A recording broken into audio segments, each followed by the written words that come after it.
Welcome to Smart Brown Voices, your weekly podcast featuring diverse voices from around the world, giving you insights on how others made it big in their respective fields.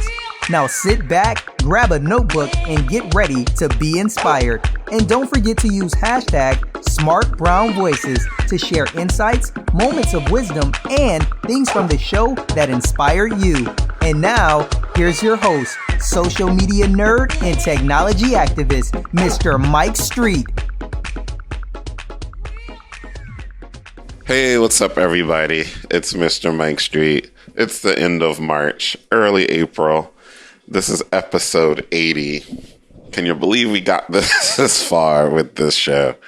So thank you guys so much for, being supporters of the show, for your tweets and your emails. And we've been getting a lot of guest requests. So keep that coming, So if you want to be on the show, send me an email at streetforce1, STREETFORCE, the number 1 at gmail.com. And, send me your bio, send me a headshot, and I'll work to help get you on the show. But as long as you have an interesting story. And so this person who emailed me a couple of days ago, she has a really interesting story, and she's going to teach us all about becoming a global business entity. So Lillian, welcome to Smart Brown Voices. Thank you so much for having me, Mike. So Lillian, you learned Mandarin Chinese and created that into a global business. So tell us a little bit about exactly what you do. Absolutely. I'm a business strategist for visionary entrepreneurs and experts who really want to build a global business. And these are people who want to promote their products and services, not only in the US, but also abroad. So my story began, as you said, when I started learning Mandarin Chinese years ago.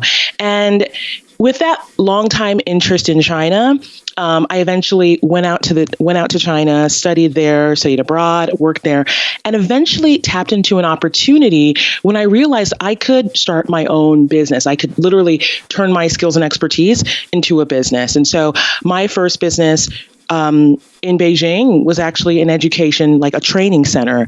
And so I think the interesting thing about my story is that my first profitable business was actually not in the US of A. It was actually in the People's Republic of China. And so I try to help people realize that, there's so many opportunities beyond the borders of the United States. And through my products, through my programs and services, I help people, tap into those opportunities.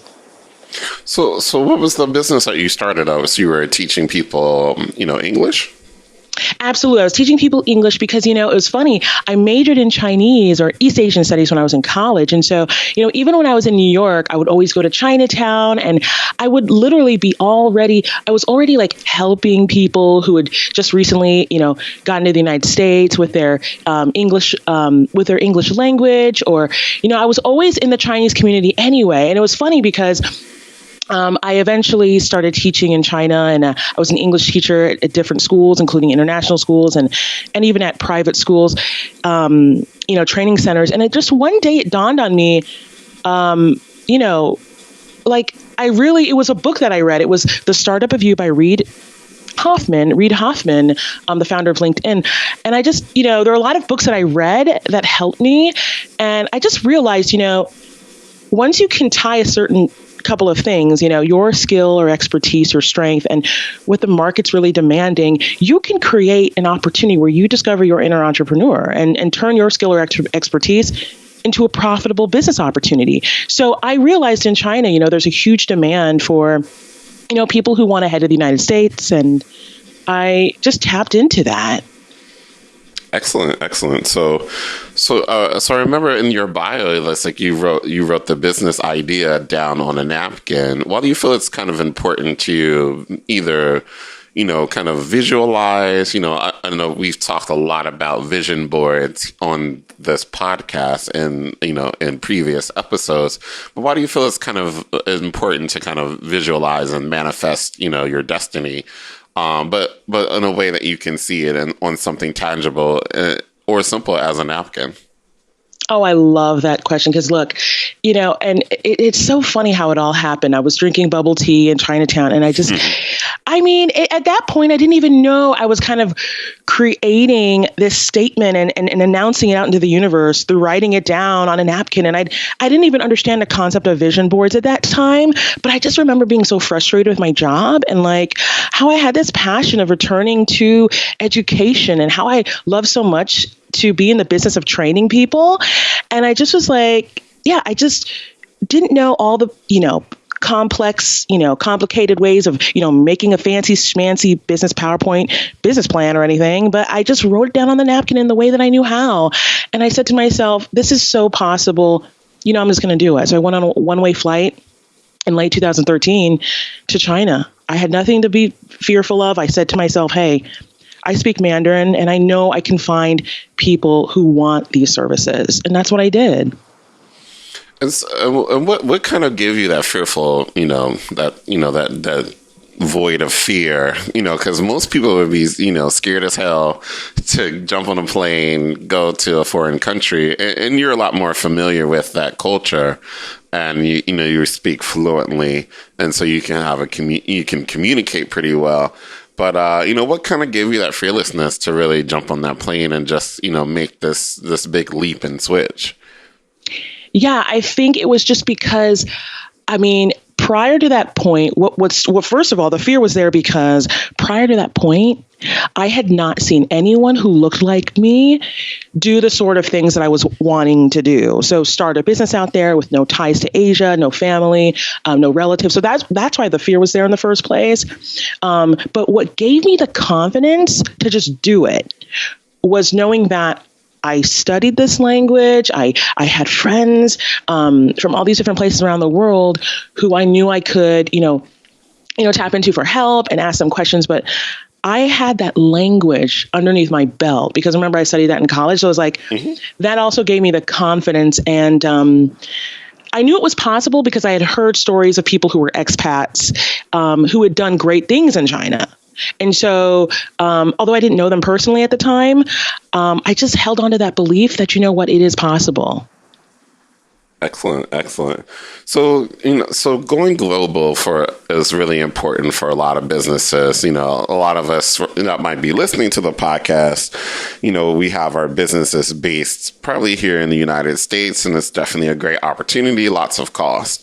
But what are some of the benefits and big opportunities that you see, especially in going to China, for our listeners? Absolutely. There's so many things. I think that, for example, there's maybe certain products and services that have an even greater demand in an entirely different market than the one you're in right now. And that's like, it could be a game changer for a lot of businesses because, some businesses are very niche focused where it may actually take off in an entirely different geographical market. Or, it's also another thing is, it doesn't hurt to expand your product line into different areas and markets. You see a lot of great businesses that are, US based businesses. They have their global footprint in China. They have, their businesses there. They're selling to so many different people. They have so many more customers because they have their multilingual websites. They market cross-culturally. They know about what to do and what not to do when they're in different markets, and they have local management. So it's about thinking bigger. And I think that is, one of the reasons why I really wanted to speak with you today, because, so many people in our community would benefit from just tapping into opportunities beyond the borders of the United States. And there's just so many things. And it's just amazing. I'm just really, really happy that, I took that risk, even though it was really hard, but I'm really glad I did. And my first client really, wasn't even from my own country. And, I'm very grateful for that. I'm very grateful for the things I learned in China. And I really encourage people to think beyond, just the US. It's just a big world out there.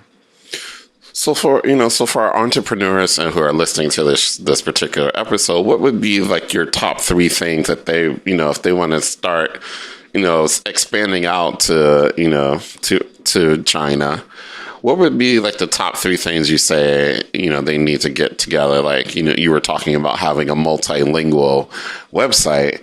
What else do you think they need, to start preparing themselves to move into that territory? Absolutely. So number one would be to start learning about what's happening within your industry or niche inside mainland China. So, for example, there may be, relevant news that you could be, keeping an eye out for. You could do Google alerts and just kind of see what's happening in that market as it pertains to your industry. So if you're really into, I don't know, the restaurant industry, and you just kind of want to see, hey, what's going on in that industry, in places like Beijing and Shanghai, what are they doing differently or similar to what you're doing? And, maybe there's things that you can learn, or maybe there's things that you can fill a void that's there. Number two, not only that, but I think that, connecting with people who were like-minded, who are actually on the same trajectory of thinking globally is huge. And I know for me, I think that's why it was very hard in the beginning, because I didn't see other people who were also trying to be like, jet setters and just, hey, see what's out there and let's start a business overseas and let's do it. I mean, I was servicing, 100% Chinese clientele, and I was selling in Chinese and pitching, and I even cold called in Chinese. I mean, it's like I didn't have anyone around me who was trying to do that. So it made it even harder. Now, so my number 2 point would be find a group of people who were just like you. And that's what I try to create in my China Business Insider Circle, which is the Great Wall Mastermind, which people can learn about at my website. And so that's number 2. And I think, number 3 would just definitely be start, I think, that website would be my 3rd point, would be just to kind of try to promote your products and services in different markets by tapping into social media. That would be my number 3. So not just the website, but also there's different social media apps and things like that you can tap into in China. For example, WeChat, which is sort of like the Facebook equivalent of China. Mm-hmm. Also, Weibo, and that's Weibo. Weibo is the Twitter equivalent of China. And then there's Youku and Tudou, which are kind of like the YouTube equivalent of China. So these are some things that people can start getting into just to see what's out there and, tap into a different market. And WeChat is pretty big because it's like billion, isn't it? Like they get billions of visitors a month. It's definitely like the equivalent of Facebook, but it's more of a messenger focus, because you can build like little web pages inside of WeChat. And, you can, and then they have a really huge kind of a sticker economy as well. So people like buy and sell, stickers inside of the chat application. So definitely check out that, because it's a pretty big community there. Oh, yeah. And, and people who are in, my programs, like they learn how to fully leverage all of those applications and websites and just the whole territory for which they need to really navigate. That's what we talk about in some of my programs. Yeah. And so do I need to learn Mandarin Chinese, or what would be the best way if I'm like totally have no, no experience in that language or even that culture? What are some, is there websites where I should learn, or should I go on YouTube? Should I start taking a course? Like what would be the best action? Because language can definitely be a barrier. I know, right? And see, this is why I started my programs, because I'm just like, there has to be a better way. And there are, Mike, there are people who don't speak Chinese and they're, doing businesses out there. They're expanding their current businesses even that are, based in America, because they have, translators or they have liaisons and things like that. I mean, here's the thing. This is a global economy now, and the world is really changing. In fact, a lot of people there do speak English, so it's getting better. However, there are still a lot of people who don't speak English well. So yes, I'm not going to lie, you're going to have a very good advantage if you do speak Chinese. But some of the things that I try to do in my program is I try to help people who don't speak a word of Chinese. One of my clients, he graduated from Morehouse College, in Atlanta, and he was able to close his first client within just 30 days of finishing the Chinapreneur program, which is one of my signature programs that helps people learn about, China and doing business. And I use my ESL business as a case study so people can learn, how to do it. That's what we do in Chinapreneur. But yeah, so it's definitely done. I mean, I've helped people, past clients who were able to successfully, get their business started without knowing Chinese. And so it's possible. There may be some, extra hoops, but, I'm trying to make it easier for people through the programs that I offer. And what kind of businesses have you seen be successful, after they've kind of gone through your course? Is it more service-based or is it product-based? Yeah, I see a lot of service-based professionals because, and also there are people who have product-based businesses who are interested in tapping to Alibaba and, AliExpress and all of these different things. Obviously that's, started by a Chinese entrepreneur, Jack Ma. So I attract a lot of people who are coming from both sides. Now, I think the best, because I use ESL, the ESL business as a case study, I so far have seen the best results from people who are actually trying to tap into the education industry in China when they're learning from my program, because, I'm using that as a case study. And so it's very direct, it really fits like a glove for people in that niche. Awesome. The Chinapreneur program, yeah. Yeah. So tell us about your program and how can people get involved? Like, what will they learn, and what's the course length time? So Chinapreneur is a 6-week program. It's really a home study course that just allows people to, learn about everything needed to start a business in China from scratch. And you don't need to know Chinese. You don't even need to know a word of Chinese. And these 6 modules are broken into different topics. Really, the first is knowing how your business can craft its own specific offer in mainland China and what it should be, regardless of if it's a product or service. And then we talk about your sales strategy, how to promote it, things to watch out for, how to kickstart your social media strategy. We talk about all of the things that, the Twitter equivalent of China, Facebook equivalent, YouTube equivalent, LinkedIn, everything. We talk about contracts. I share with them, the exact contracts I used that helped me close business with complete strangers. And that's very valuable. And how to register your business. There's co-working spaces. There's all these different places that you could start, even on a small budget, if you go out there or you want to start a second office there. And we talk about that too, and also how to partner with and work with other Chinese companies that can help your business get to the next level. Awesome. And give people an understanding of just how big the Chinese market is versus the U.S. I mean, there's 1.4 billion people in the world that speak Chinese. And so 1.4, this is a 1.4 billion population.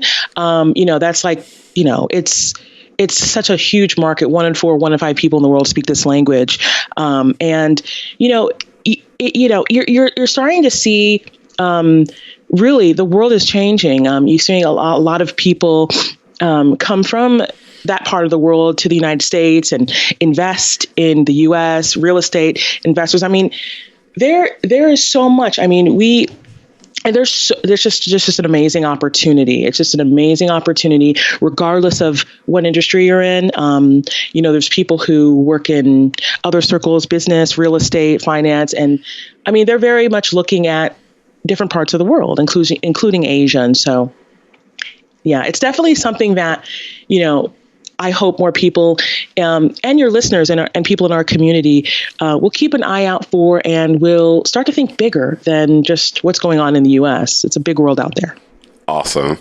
And so my last question is, how do you say smart brown voices in Mandarin Chinese? Smart brown voices.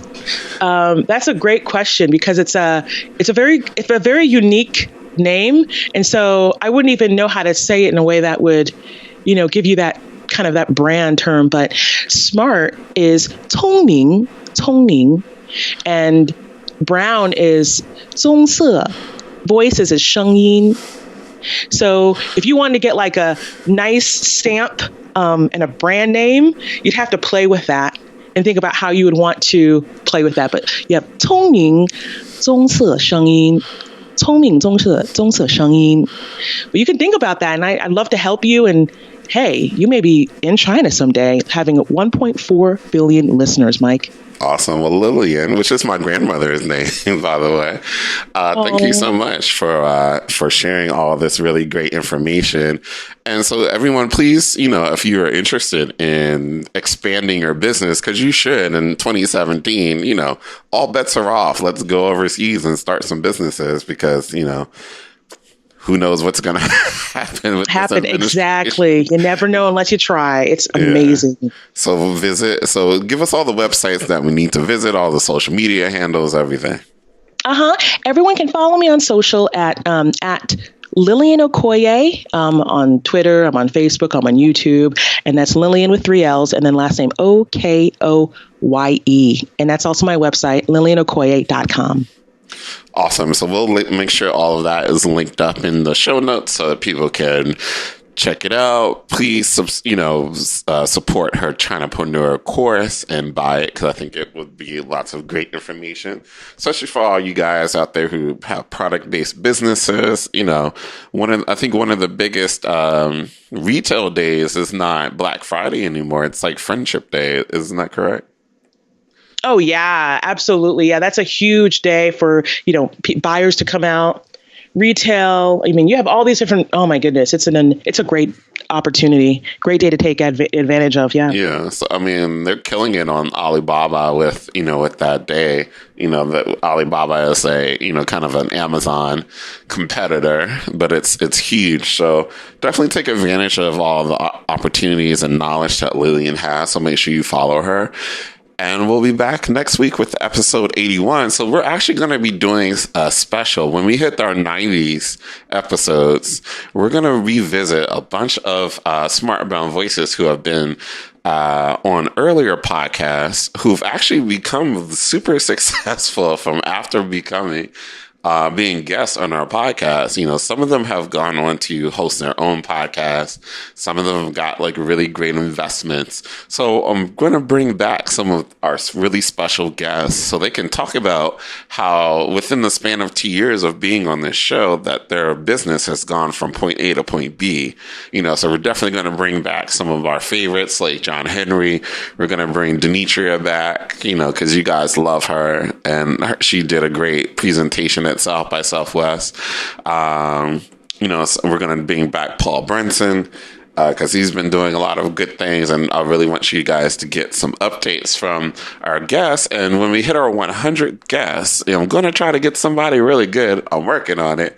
So if you have any recommendations, hit me up at streetforce1@gmail.com. Peace out.